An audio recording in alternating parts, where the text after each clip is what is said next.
जो पहला सेंटेंस था पीछे जाइए।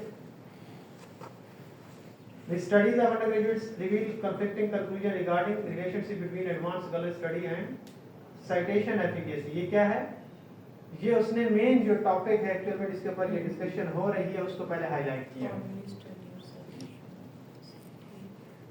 Have you discussed more than one source in the paragraph? यकीनन एक से ज्यादा किया। Have you mentioned only the most relevant findings rather than describing every part of the study? वो जो सैंपल था 50, 30, 20 मेल फीमेल फलां कंट्री ये वो तो डिस्कस करने की जरूरत नहीं है। Have you discussed the similarities or differences between the sources rather than summarizing each source in turn? Yes. हमने दोनों एस्पेक्ट जो है वो उनके बताए हैं कि साइटेशन जो है वो कुछ जो है वो उसको लाइक करते हैं, कुछ उसको लाइक नहीं करते। Have you put the findings or arguments of the source in your own words? यानी अब आपने उसको कंक्लूड भी किया या नहीं किया? Is the paragraph organized around a single idea? अभी ये जिस पैराग्राफ के ऊपर डिस्कशन हो रही है उसमें सिर्फ एक ही पॉइंट ऑफ व्यू जो है या एक ही टॉपिक को डिस्कस हो रहा है, एक ही आइडिया की डिस्कशन हो रही है, एक से ज्यादा थीम्स तो नहीं हो रहे। मैंने आपको अभी बताया था जब आपके लिटरेचर रिव्यू का जो पहले हेडिंग मैंने आपको बताया था डिजाइन एचआरएम प्रैक्टिसेस की बात की, तो मैंने कहा अगर आप इसकी हेडिंग उतार भी दें तो अगर मैं पढ़ूंगा या अगर कोई रिसर्च से रिलेटेड पर्सन पढ़ेगा तो आपको बता देगा कि इस पैराग्राफ तक ये प्रैक्टिसेस लिखी हुई है। फिर अब इससे जो है वो एक नई स्टोरी शुरू हो रही है जो सस्टेनेबिलिटी से रिलेटेड है। नेक्स्ट है, is the paragraph directly relevant to your research question और टॉपिक?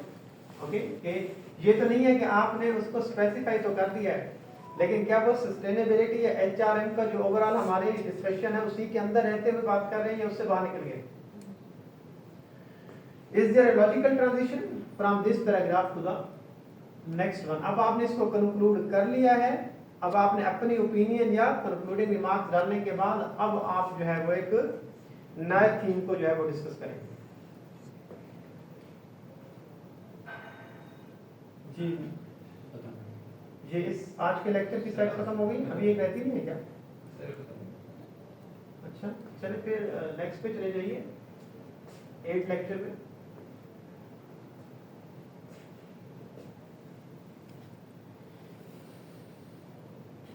ये बात शायद कोई इतनी अच्छी ना लगे तो कम करें। सर बिल्कुल भी नहीं पसंद है।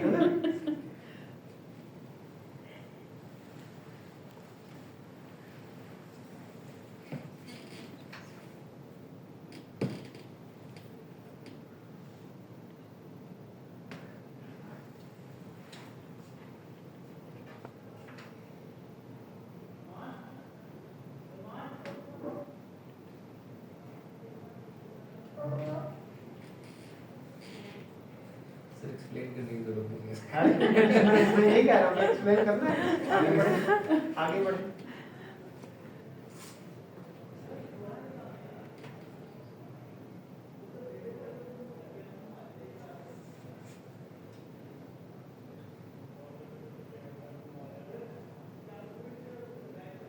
देखिए कि ये जरूरी नहीं है कि अगर आपने अपना मास्टर का थीसिस पीएचडी के थीसिस के अंदर जो है वो उसे कन्वर्ट किया है तो ये नहीं है कि प्लेजरिज्म चूंकि मुझे शो नहीं हो रहा, लेकिन फिर भी आपने जो एक्चुअल में उसी काम को ही कंटिन्यू किया इस सेंस के अंदर कि उसके अंदर कोई चीज नहीं है मास्टर पैराफ्रेज करने की।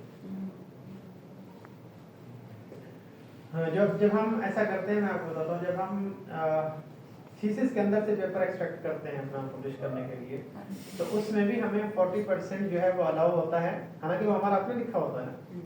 उसमें 40% जो है वो उसके साथ मैच थीसिस के साथ करना चाहिए, 60% से मैच नहीं करना चाहिए, उससे पैराफ्रेज करना होता है।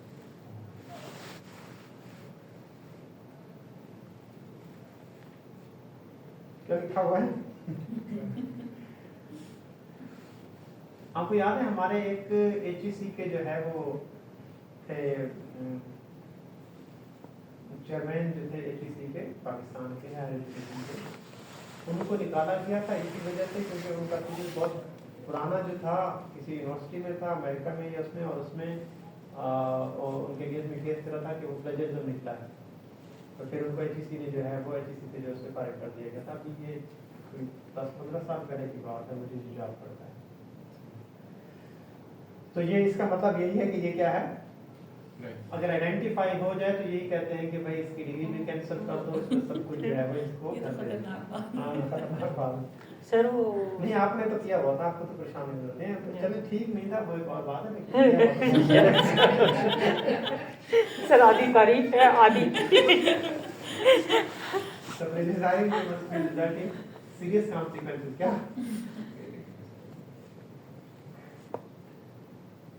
तीन चीजें हैं, अब आपकी जो ऑप्शन है आप इसमें से यूज कर सकते हैं।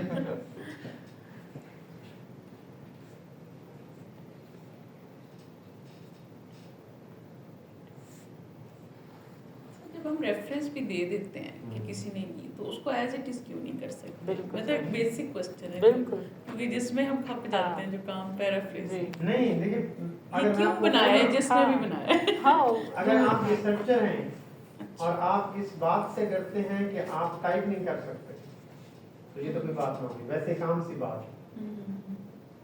आप दिन में 15-15, 20-20 पेजेस पैराफ्रेज कर सकते हैं, इसमें क्या है? कुछ भी इतनी बड़ी रॉकेट साइंस में नहीं है।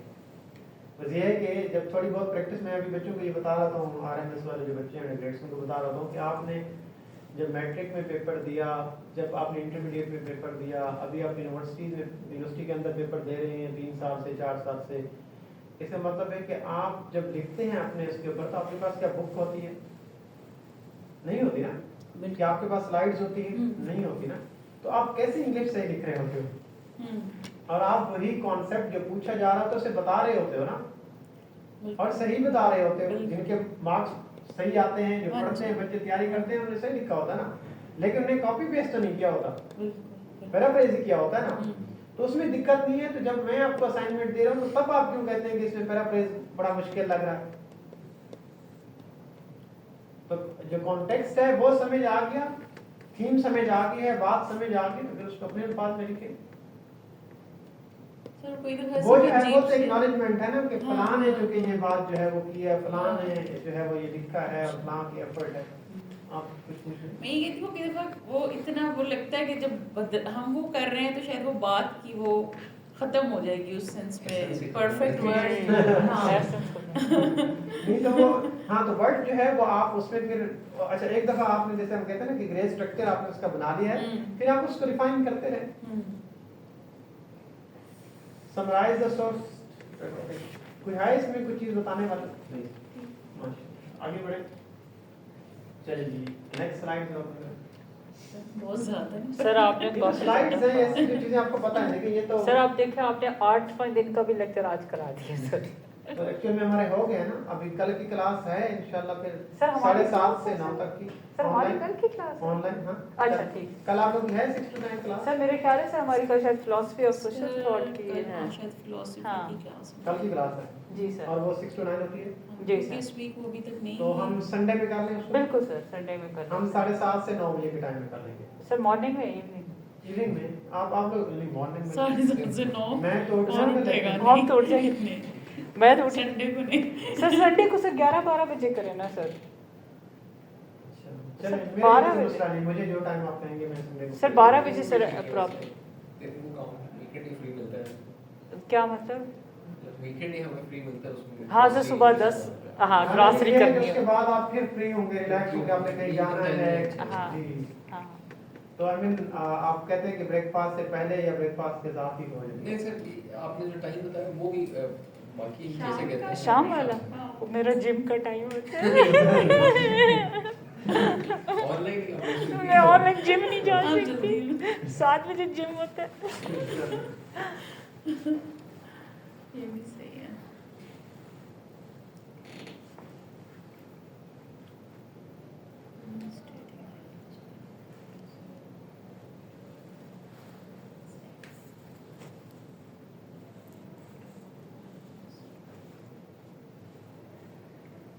ये अब आप स्लाइड रन करें जहाँ पे मुझे भी कुछ आइडिया होगा तो मैं अब मुझे लगेगा कि ये बताने वाली बात है, मुझे एक्सप्लेन करेंगे।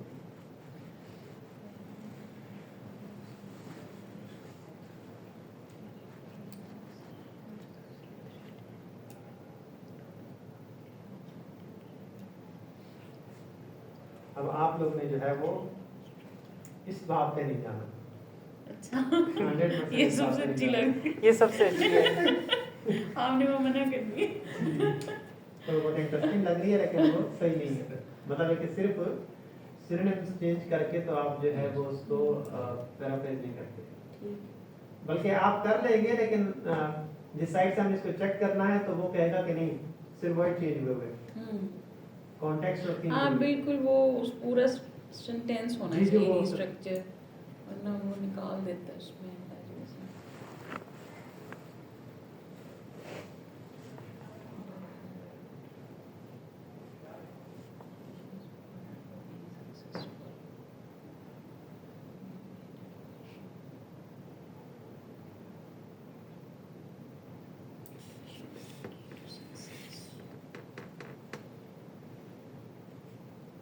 कोई डिफरेंस नजर आया सब में?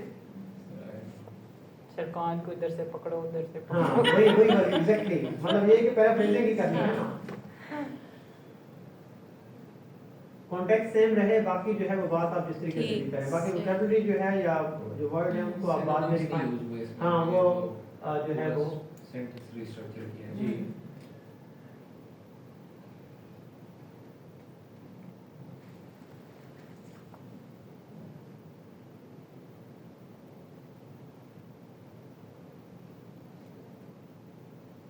इसके 32 स्लाइड। हाँ ये थोड़ा सा लेंथी होगा तो लेकिन उसमें प्रॉब्लम नहीं है, आप आगे चले देखते हैं इसको कब की। सर उनको अपने लैपटॉप की फिक्र हो रही है। नहीं इन्होंने जो बताया था टाइम उससे तो बहुत आगे निकल बड़ा गंदा लैपटॉप है।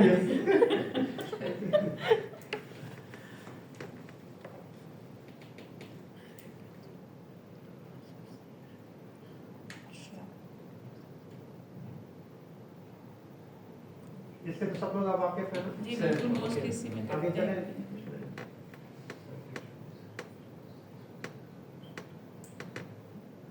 साइटेशन और रेफरेंस का डिफरेंस भी मालूम है? नहीं मालूम है।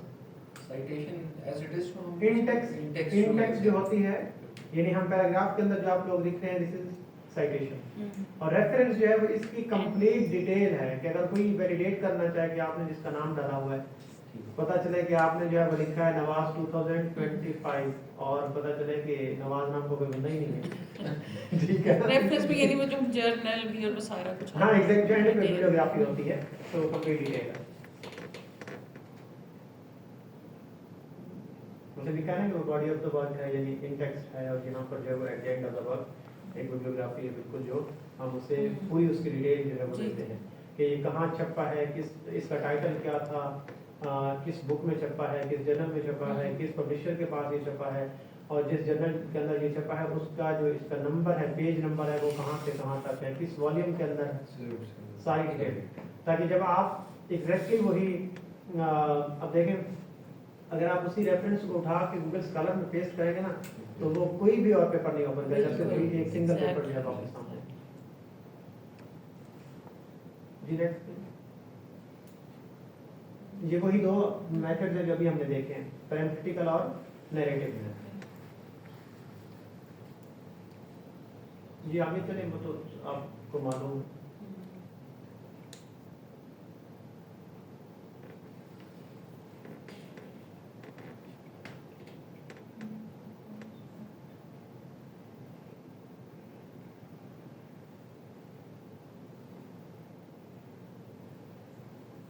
इसमें एक तो ये है कि जब हम कोई कोटेशन डालते हैं तो फिर हम एक तो ये करते हैं कि पैराग्राफ के से उसे सेपरेट कर देते हैं हम लोग, जैसे है उसी पैराग्राफ का हिस्सा लेकिन हम उसे एक लाइन छोड़ देते हैं और फिर हम उसे या एक लाइन नहीं छोड़ते तो फिर इन्वर्टेड कामाज में और फिर हम उसे सेंट्रलाइज कर देते हैं और वो इटैलिसाइज यूज करते हैं।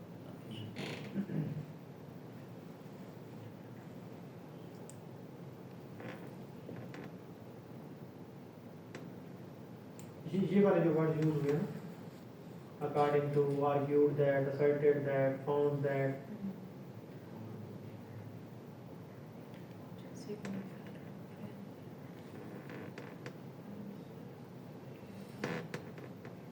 यही कह रहे हैं ना कि अकॉर्डिंग टू फलां के, इसका मतलब है कि आप बता रहे हैं कि मैंने इसकी रेनॉल्ड्स की बात जो है वो एक्चुअल में यहाँ पे एक्सप्लेन करने की कोशिश की है।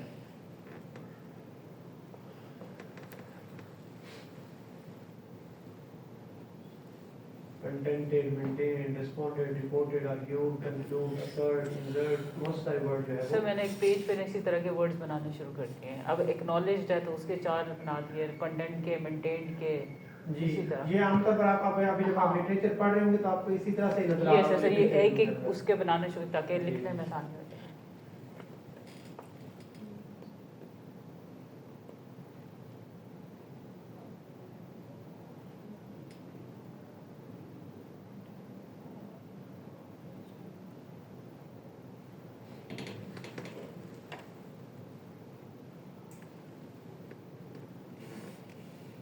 जी, साइटेशन में एक एडिशनल चीज़ ये है कि आमतौर पर जब हम साइटेशन लिखते हैं तो उसके अंदर हम ईयर ऑफ पब्लिकेशन लिखते हैं लेकिन पेज मेंशन नहीं करते। देखिए पेज तो पेज नंबर जो है वो इसमें एडिशनल है। कुछ इसको सिर्फ पी से लिखते हैं, कुछ जो है वो इसको पीजी से लिखते हैं।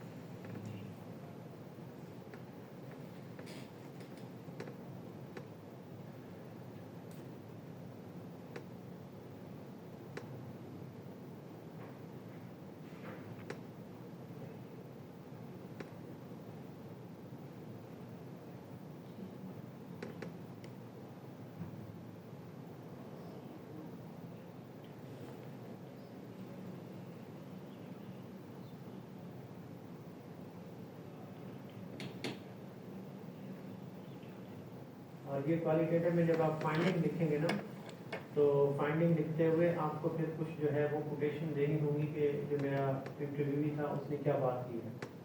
तो लेट्स से अगर एक थीम के हवाले से या एक वेरिएबल के या एक कंस्ट्रक्ट के हवाले से उसने बात की है और उसकी बात इतनी लंबी थी जो आपने लिखी है और अब आपको लगता है कि ये उसने 3-4 सेंटेंस या 5 सेंटेंस बोले लेकिन उसके उन्हीं 4-5 सेंटेंसेस के अंदर किसी 1 या 1.5 सेंटेंस के अंदर जो है वो आपकी बात लगता है ये सिर्फ इम्पोर्टेंट बात है, बाकी बात जो है ज़रूरी है, तो आप जो है वो उसको निकाल सकते हैं, उसको डॉट में डाल सकते हैं। जैसे पहला सेंटेंस भी रेलिवेंट बोला और आखिरी सेंटेंस भी रेलिवेंट बोला, दरमियान वाले सेंटेंस रेलिवेंट नहीं थे तो वो 3 डॉटेड लाइन से आप फिर उसे कनेक्ट कर सकते हैं पहले और दूसरे।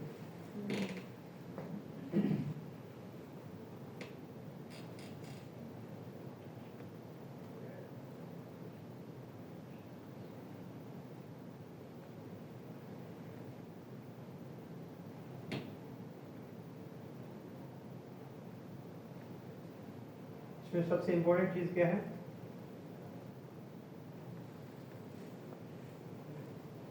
Word count.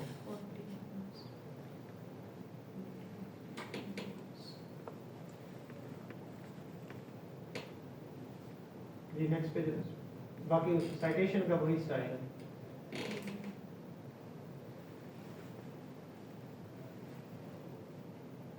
अच्छा सॉरी, मैं आपको वो पीजी का है, पीपी है, ठीक है, पीपी। और अभी आप देखें ना तो अगर 40 वर्ड से ज़्यादा है और 1 या 2 पेजेस पे आ रही है तो फिर उसमें दोनों को जो है वो बताया है कि 35 से लेकर 36 के अंदर जो है वो ये कंटेन करती है।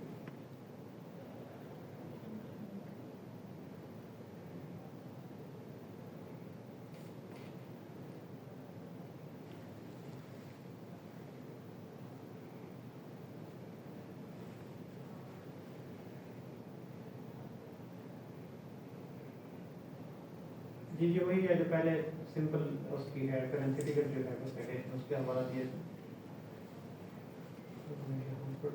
यस हाँ सॉरी, वापस जाइए।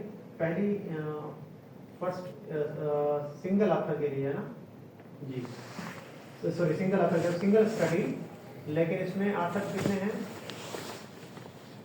3 ऑथर हैं। लेकिन यहाँ पे आपने देखा है कि एंड जो है वो सिंपल यूज हुआ है आखिरी ऑथर के आखिरी नाम के साथ। आपको ये भी मालूम है कि जो ऑथर्स के नेम्स हैं वो लास्ट नेम्स आ रहे होते हैं, ठीक है, ऑथर्स के लास्ट नेम आ रहे होते हैं, वन थिंग। और दूसरी चीज ये कि अगर पैरेंथेटिकल साइटेशन होगी तो जो आखिरी नेम होगा उससे पहले एंड जो है वो सिंबल वाला यूज होगा। अगर नैरेटिव होगी तो फिर एंड जो है वो कौन सा यूज होगा? AND वाला। आगे देख, ये 2 ऑथर्स हैं, 2 आपने वो किए साइटेशन। ये मैंने वैसे नोटिस आप लोगों का भी इसका साइटेशन नोट नहीं किया, गलत है ये सही है, ठीक है। तो ये कॉलम से जो है वो आपने इसको सेपरेट करना है। अभी अगर आप देखते जा रहे हैं तो जो साइटेशन है ये वही वाली बात यहाँ पर जिसने अगेन मेंशन की है, यहाँ पे सिर्फ 2 है ऑथर्स हैं, ऐसे ही है ना। अच्छा 3 हो 4 हो 5 हो, अभी हम उसका जिक्र आगे जाके करेंगे कि कब एट ऑल लगेगा, ठीक है। लेकिन वो सेंटेंस सीक्वेंस होती है, विद इन पैरेंथेसिस भी सेंटेंस सीक्वेंस होती है ना, कि अली कामा एहतशाम कामा अरसलान कामा एंड नवाज। यहाँ पर भी वही तरीकाकार है, देन कामा डाल के तो ईयर ऑफ पब्लिकेशन डाला हुआ। और एपीएस स्टाइल के अंदर जो है वो हम आमतौर पर पेज नंबर नहीं लिखते कोटेशन के अलावा। आगे 3+ अब तक आगे आप देखें क्या लगा हुआ है, एट ऑल, और इट इज स्मॉल है, फुल स्टॉप है, देन एल, और इसके बाद कोई फुल स्टॉप नहीं, देन कॉमा है, and then year of publication है। और ये फर्स्ट ऑथर का लास्ट नेम है। और ये कौन से वाला है, ये नैरेटिव स्टाइल में है और ये पैरेंथेटिकल स्टाइल में। वो आगे है ना, वो एग्जामिन जो वर्ड लिखे हुए थे, आर्ग्यूड आप लोगों ने लिखे हुए हैं अपने उसमें जी। आगे चल विद अननोन अगर ऑथर हो तो फिर क्या लिखेंगे, यानी आपने बहुत कोशिश की है, जैसे आपको आर्टिकल्स मिल जाते हैं इस तरह के, लेकिन किसी फेमस पर्सन का आई मीन आपको वो जो स्टेटमेंट है या स्क्रिप्ट है वो बहुत अच्छा लगा, लेकिन आपको पता नहीं कि इसका ऑथर कौन है, उसको भी आप इवेंट साइट कर सकते हैं। जिनका आप सर पूछ रहे थे कि हु है वो वहाँ भी लिख वो हम ये डाल दें, स्पेस जो है वो क्रिएट हो गया। वहाँ हम ये डाल सकते हैं। जी नेक्स्ट चलें, ग्रुप ऑथर्स। अब ये आता है कि आपने देखा होगा कि जो इंस्टीट्यूशंस की रिपोर्ट बनती है, छपती है, तो आखिर वो लिखी तो किसी ह्यूमन ने होती है ना, तो उसको हम उस इंडिविजुअल का नाम जो है वो हम मेंशन नहीं करते, लेकिन उस इदारे का नाम जो है वो पूरा लिख के फिर देन हम उनको इस वाले ब्रैकेट के अंदर जो है वो उसका जो है जो क्या उसे कहते हैं Abbreviation में हाँ एब्रिविएशन जो है वो मेंशन करते हैं, एंड देन कॉमा डाल के तो ईयर ऑफ पब्लिकेशन डालते हैं। लेकिन इसमें ऑथर का नाम नहीं आता जिसने एक्चुअली उसे